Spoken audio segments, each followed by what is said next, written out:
Welcome to a business growth mindset. I'm Christian Livolsi, and I'm super excited to share this episode with you.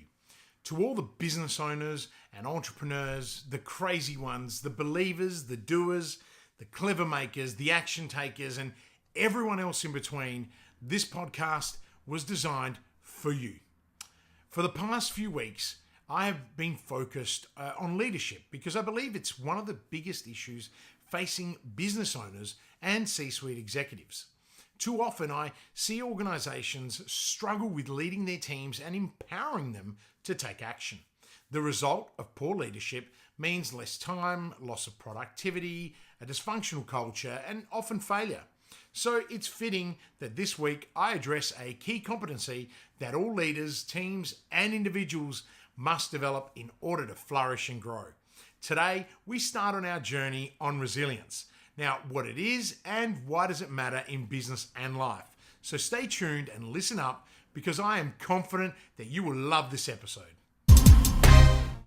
Well, we all know that resilience is the ability to overcome adversity, but I believe that it goes far beyond just weathering the storms.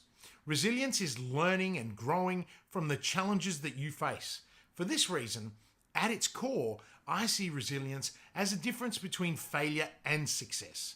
Now, Confucius says, our greatest glory is not in never failing, but in rising every time we fall. So 22 years ago, I was blessed to meet someone who changed my life. He gave me a chance and didn't judge me. He was the president of human resources for a global advisory firm, and he asks prospective employees just 3 questions. Did you experience childhood trauma? Are you dyslexic? And have you overcome difficulties in your adult life? If candidates answer yes to all 3 questions, he hires them on the spot. Why? Because he knows that they'll be resilient and he understands how this correlates with success. My answers to all 3 of those questions were yes, and I was hired on the spot. My advisory internship took me to 10 countries and 28 cities across 2 years. It was single-handedly one of the best experiences of my entire life, and it gave me the self-belief, confidence, and skills that translated into lifelong learning and gratitude. The good news for those of you who can't answer yes to all 3 questions is that you don't need to live through enormous pain and suffering to become resilient. It can be taught. You can use the experiences of others to develop your own full metal jacket. Think of it like this. The first time an untrained boxer steps into the ring, he gets battered. In his next fight, he keeps his guard up and concentration and focuses on his footwork. Now, once he's not taking so many blows, he starts improving his jabs and hooks. He suffers a lot of defeats as an amateur, or at least in training. But in the end, he may just win that heavyweight title. Now, he's now in a position to open a gym and train a whole new generation of fighters, teaching them everything that he learned the hard way. They still have to work to develop the skills and strategies, but they don't need to sustain the same amount of damage to reach his level of resilience. Failure is one of those life's most common traumas, yet people's responses to it vary widely. Some bounce back after a brief period of malice.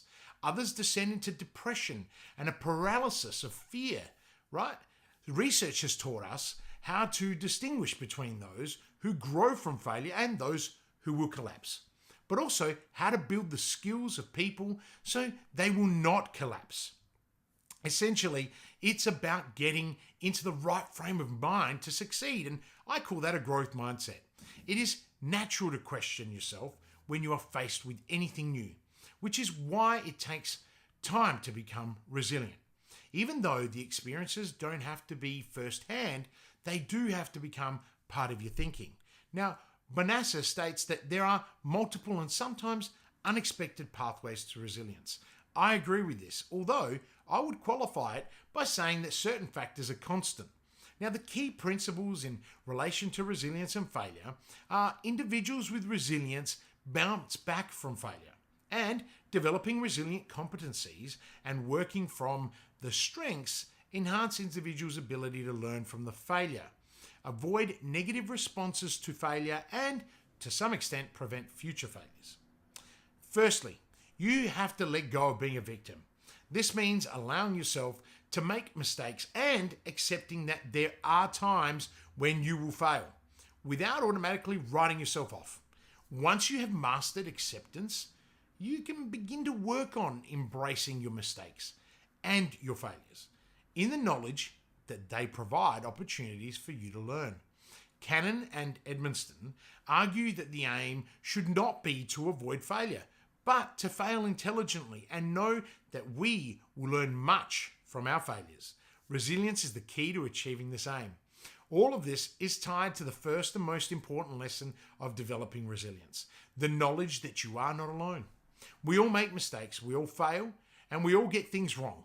You don't have to pretend that you are invincible. In fact, resilience means allowing yourself to be vulnerable. Now, Brené Brown says vulnerability is about showing up and being seen. It's tough to do that when you're terrified about what people might see or think. Understanding how to face failure through resilience is important in our everyday lives as individuals, but also as leaders and creators of culture at work, and that we want to facilitate an attitude of failure in the workplace. Having a full metal jacket does not mean you are covered in impervious armor. To be genuinely resilient, you need to be open. Resilience is about attaining a level of self-awareness and empathy that enables you to operate intuitively. This means that when the storms come, you're the one handing out the umbrellas. So why does resilience matter? Resilience is a mechanism that gives us the opportunity to protect ourselves and the things that we value. As with any mechanism, the more sophisticated it becomes, the better it serves you. It's important to realize that failure is not fatal. And Winston Churchill said, "Success is not final, failure is not fatal. It is the courage to continue that counts." Resilience is how we experience growth, and the outcome is the development of many different kinds of intelligence. As described by Gardner, resilience impacts many of these types of intelligence, from intrapersonal, the understanding of yourself, through to logical, which is the ability to make and prove hypotheses, and then there's the exponential, the sensitivity to explore the deeper meaning of life, and interpersonal as well, which is the awareness of people's feelings and motives.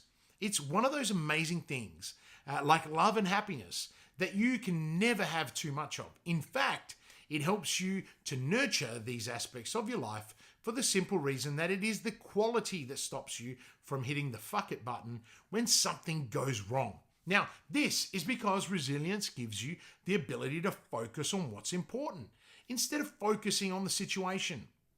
It allows you to take ownership of your failures without taking a victim stance. When I was younger, I spent so much of my time trying to validate myself. But as I educated myself to let go of the abuse, I began to understand why. There's a lot of talk about glass ceilings in business, but I'm going to stay down to earth. And the paraphrasm of Portia Nelson, I want to talk about glass walls. Now, picture a road with glass walls stretching from side to side. You're walking along quite happily when suddenly, bang, you get smashed in the face. You haven't been on the road for long and had no way of knowing that there was this glass wall across your path. You didn't see it coming, so when it knocked you down, you're not to blame. Now you pick yourself up, get over it, and carry on. You've learned that there is a chance that you could get hit by this wall because it happened before. As the walls are made of glass, you still can't see them. And so when you smash into the next one, you're not to blame. But you do need to start taking responsibility. This is the point at which it's okay if you were a victim, but it's not okay if you continue to be one. You can keep smashing into walls, or you can find a way of seeing them. You might carry a super soaker and spray your walk so that you can reveal what's ahead. You're starting to build resilience and beginning to develop strategies to protect yourself. Now, once you see the walls, you can start to go around them. You're owning your failures, the times you hit the wall, and taking responsibility for yourself by ensuring that you don't keep on hitting them. After you've found a way of seeing the walls and have started going around them, the next steps is to get off the road with the glass walls and choose a better path for yourself. Resilience frees your mind. And once you've freed your mind, everything else flows.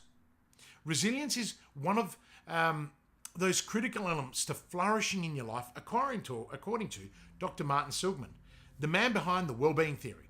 In this theory, they measured flourishing, which they defined as having a high positive emotion, plus being high on any three of the following, which is self-esteem, optimism, resilience, vitality, self-determination, and positive relationships. Before we wrap up today, I want to demystify 7 perceptions and provide you with the truths about resilience. So stay tuned for just a few more minutes. 1, resilience is not a goal or a destination, it's a journey. Number 2, with resilience, you will feel pain. With life comes unpleasant events, but resilience allows you to respond and not change your sense of self, right? And number 3, resilience is about never showing emotion, but rather regulating your emotions. Number 4, you are not born with it. You develop resilience. And number 5, it's not about being perfect, but rather your ability to bounce back and pick yourself up. 6, it's not about doing it alone or doing it yourself, but in fact being able to ask for help. And finally, it's not relevant to individuals only. It's relevant to individuals and groups. Thank you for taking the time to hang out with me today, and I hope that I have provided you with value and insight into what resilience is and what it means.